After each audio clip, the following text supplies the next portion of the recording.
C'est trop bon. Mais Amina, t'as pas que ça à faire de manger, on doit faire le sommaire. Ah oui, mince, c'est vrai. Bon, on retrouve Naël au cœur de la FDJ. Dédé du département, ça roule. Pour l'interview du jour, on retrouve Thierry Gouvenou. Et enfin, Les images du jour. place au générique. Bon allez, on mange vite vite.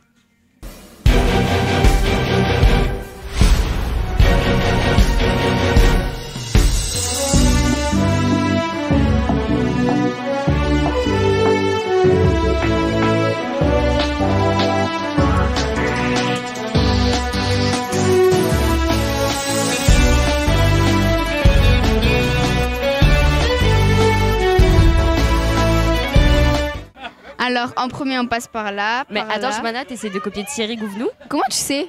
Bah, parce qu'on l'a interviewé ce matin avec Kyliana. Bonjour, Bonjour. comment allez-vous? Ah bah très bien, il fait beau.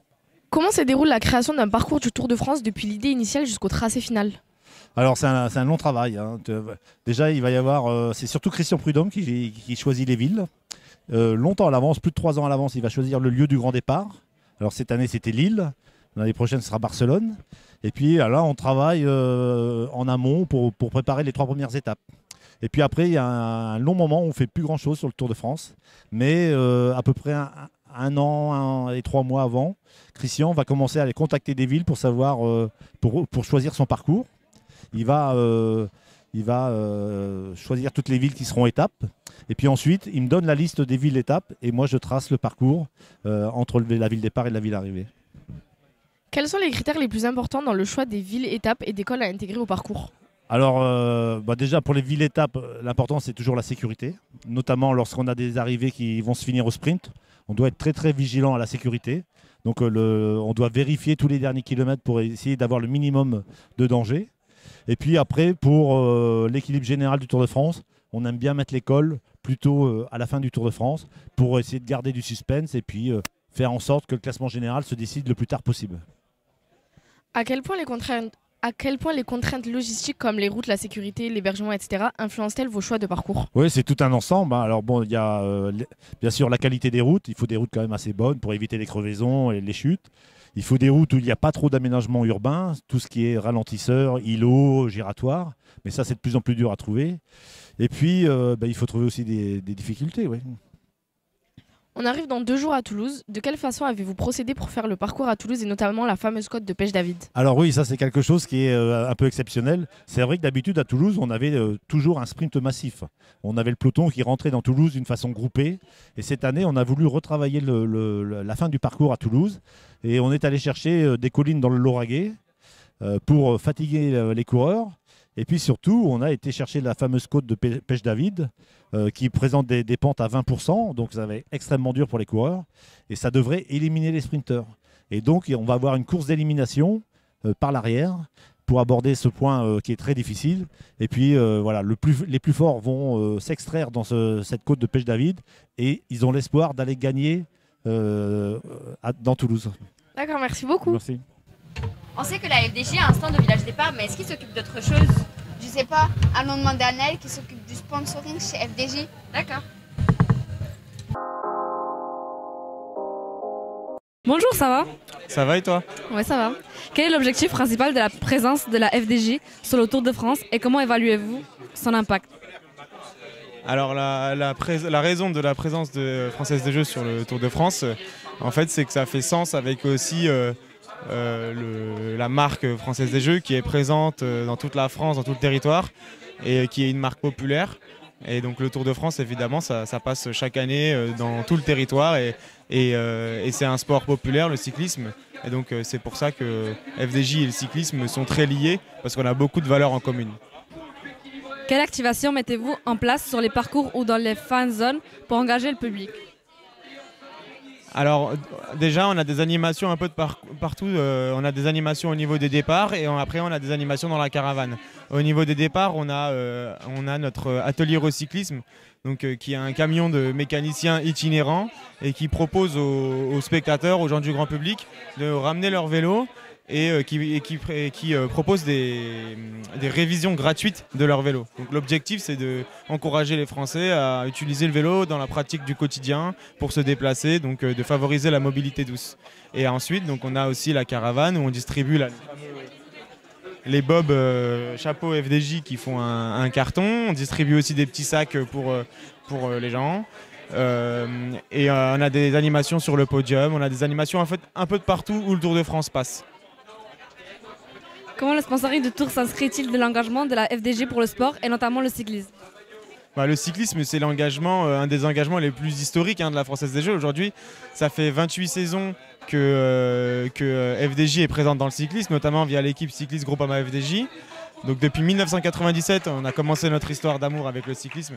Donc c'est l'engagement phare de l'entreprise en termes de sponsoring sportif. Et on est aussi partenaire du Tour de France depuis 2017. On est partenaire du Tour de France Femmes avec Zwift, partenaire majeur depuis sa création. Et ensuite, on est aussi présent dans plein d'autres sports. On n'est pas que partenaire du Tour de France, on est partenaire aussi des Coupes de France FDJ, donc c'est des courses cyclistes professionnelles masculines et féminines.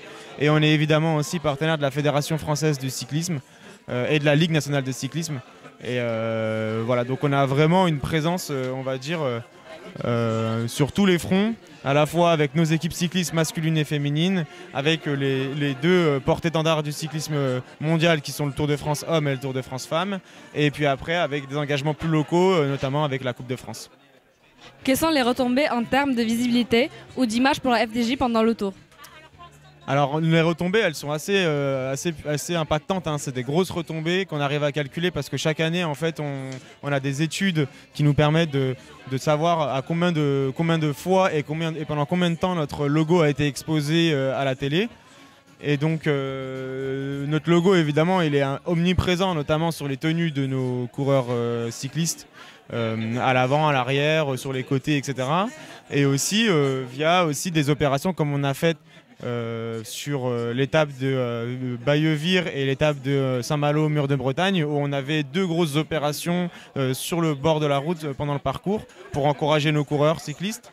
Et on avait pas mal de visibilité aussi parce que du coup on voyait des logos FDJ un peu de partout. Et donc ça c'est des choses que nous on étudie, on arrive à valoriser. Donc par un calcul simple qui nous calcule le nombre d'apparitions et le nombre de secondes d'apparition de notre logo à l'écran, on arrive à savoir on arrive à avoir une valorisation média. Maintenir une équipe cycliste professionnelle comme la Groupama FDJ au plus haut niveau demande des moyens importants. Comment la FDJ accompagne-t-elle ses projets sur le long terme malgré les défis économiques? On fait de notre mieux, on fait en sorte que l'équipe soit l'équipe cycliste qu'on finance, pour laquelle on est sponsor depuis du 97. On fait en sorte que l'équipe soit structurée le mieux possible et qu'ils aillent chercher le plus haut niveau de performance avec les moyens qu'on peut leur mettre à disposition. Et donc aujourd'hui l'équipe aux alentours de 120 salariés et travaille. On a développé toute une structuration de l'entreprise qui va nous tirer vers le plus de performances possible, avec notamment un service de recherche et développement pour travailler sur les vélos, travailler sur tout le côté technique. On a aussi développé une équipe continentale qui est un peu notre centre de formation pour repérer les petites pépites, les plus jeunes coureurs cyclistes, et puis faire en sorte qu'ils évoluent au sein de notre équipe et qui passent par le programme junior, l'équipe continentale, donc des moins de 23 ans, et ensuite qu'ils arrivent près dans l'équipe World Tour et qu'ils soient tout de suite opérationnels et performants. Merci beaucoup. De rien. Ah, j'aime bien les petits villages comme ça, il y a plein de membres. Ouais, c'est vrai, je suis d'accord avec toi. Et d'ailleurs, Dédé, il en parle des petits villages avec Aya. Bonjour Dédé, aujourd'hui on est à Enezad, un petit village. Est-ce que c'est difficile de partir d'un petit village comme ça? Oui et non. Il y a deux mouvements. Le premier, c'est de dire on part d'une petite ville, d'un petit village. Ici à Enezad, il y a 2500 habitants. On était il y a quelques jours à Saint-Main-le-Grand, qui était aussi une ville de petite importance. Ils sont quand même 4500, 4600. On n'est pas sur des villes comme Toulouse ou même des villes de plus petite importance, mais qui sont quand même très très grandes. Là, les départs de ces villages qui sont de petite taille, ça veut dire qu'il faut organiser toutes les structures du Tour, qui sont les mêmes partout, et les faire rentrer dans un village plus petit. C'est en gros, c'est faire rentrer des chaussures dans une boîte. Sauf que la boîte, elle est beaucoup plus petite. Il ne faut pas que les chaussures débordent. Donc l'idée, c'est quand même de dire comment on fait pour organiser ça. Alors on va s'arranger pour mettre des parkings peut-être un peu plus éloignés. Ça, c'est tout le savoir-faire d'ASO. C'est tout le savoir-faire du Tour qui arrive à faire passer le Tour dans des villes, dans des villages de petite ou de très petite taille. Donc ça, c'est plus compliqué. Les parkings, le village, les zones techniques, le podium, et puis tout simplement aussi la caravane publicitaire, le parking caravane, tout ça, ça prend beaucoup de place. Et donc, il faut s'organiser, même dans des endroits qui sont plus contenus, plus petits. L'avantage, là, c'était un peu les inconvénients, si tu veux. L'avantage des petits villages, c'est que ça nous réserve un accueil vraiment très très chaleureux. Ici, dans le Puy-de-Dôme, tu vois, je porte leur couleur aujourd'hui, je suis homme sandwich. Ils ont l'accueil qui est un accueil très très chaleureux, très sympa. Ils se mettent en quatre pour qu'on puisse poser les structures comme il faut les poser. Et puis, il ne faut pas oublier non plus que comme ils sont petits, ils ont généralement plus de verdure. Ce sont des endroits très agréables et on y installe des structures dans des endroits plus ombragés, avec plus de verdure, avec plus de jardins, plus de parcs. La preuve, ici, ce matin, à Enzat, on est quand même dans un endroit très très sympa. On a des arbres, le village est grand, c'est vraiment très agréable. Et après, ce qui est intéressant pour le Tour, c'est justement d'éviter de se concentrer exclusivement sur des grandes villes.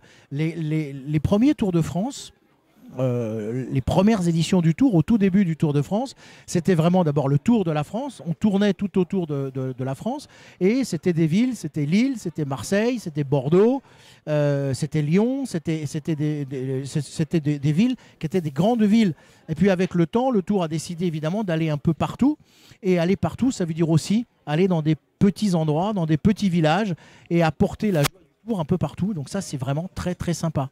Et puis n'oublions pas que après les petites, il y a aussi les grandes villes. J'ai comme l'impression que on va partir du côté de Toulouse, c'est ça? Oui.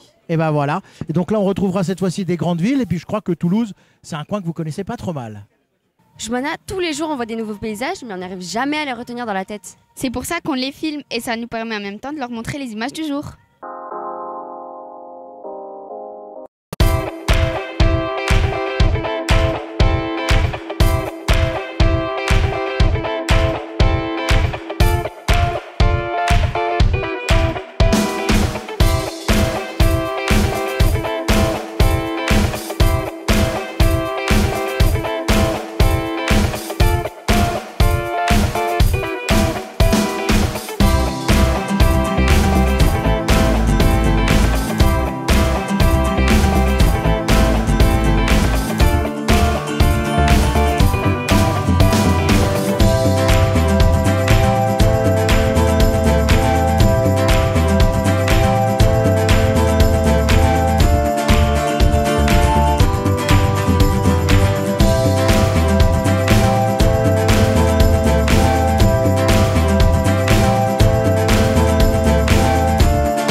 n'y a pas de truffade à l'espace gourmand. Mais espèce de truffe, c'est les pitchounes qui les préparent. Ouais, et en plus c'est vrai. C'est mieux de les rejoindre que d'attendre à l'espace gourmand. Ouais. Bonjour à tous, bienvenue sur ce nouveau numéro, les messes avec cocotte. Aujourd'hui, nous allons vous présenter une nouvelle recette qui va vous faire voyager sur les volcans d'Auvergne. Et oui, nous voilà au pied du puy de Dôme et une nouvelle recette s'impose aujourd'hui, la truffade au Saint-Nectaire. Et je te préviens, cela va être délicieux. Je te crois, je vais être au régime demain. On y va?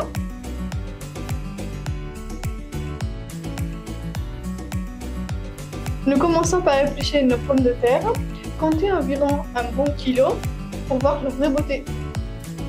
Ensuite, nous les tranchons en rondelles d'environ 3 mm d'épaisseur et nous les rinçons pour les débarrasser de leur amertume. On s'attaque au fromage. Il y a le Saint-Nectaire, il est mature, raffiné et un peu mystérieux. Et il y a la tome fraîche, elle est légère, fraîche et pleine de vie. Et le Cantal pour le gratiner. Nous coupons la tome fraîche et le fromage Saint-Nectaire en dés et on râpe le Cantal. Moment de faire entrer nos deux artistes. Et oui, une fois que nos pommes de terre sont cuits et dorés, nous ajoutons la tome fraîche et le fromage Saint-Nectaire. Laissez fondre doucement, paisiblement, comme la nature auvergnate. Les champs de fleurs s'épanouissent lentement, les montagnes sont tendres à perte de vue et les fromages fondent doucement, libérant leur saveur et leur arôme. On rajoute un peu de persil et voilà, notre truffade est prête. Retrouvez-nous sur notre émission Détour sur les tours, nos interviews, nos rencontres souvent exceptionnelles, je vous en dis pas plus. Petit résumé de cette 10e étape du Tour de France, notre journée en photo à retrouver sur nos différents réseaux sociaux et nos émissions à découvrir sur TV Pitchoun. Et voilà, notre truffade au Saint-Nectaire est prête. J'espère que vous avez apprécié cette recette qui vous a fait découvrir les saveurs d'Auvergne. Et on se retrouve demain pour une nouvelle recette. À demain.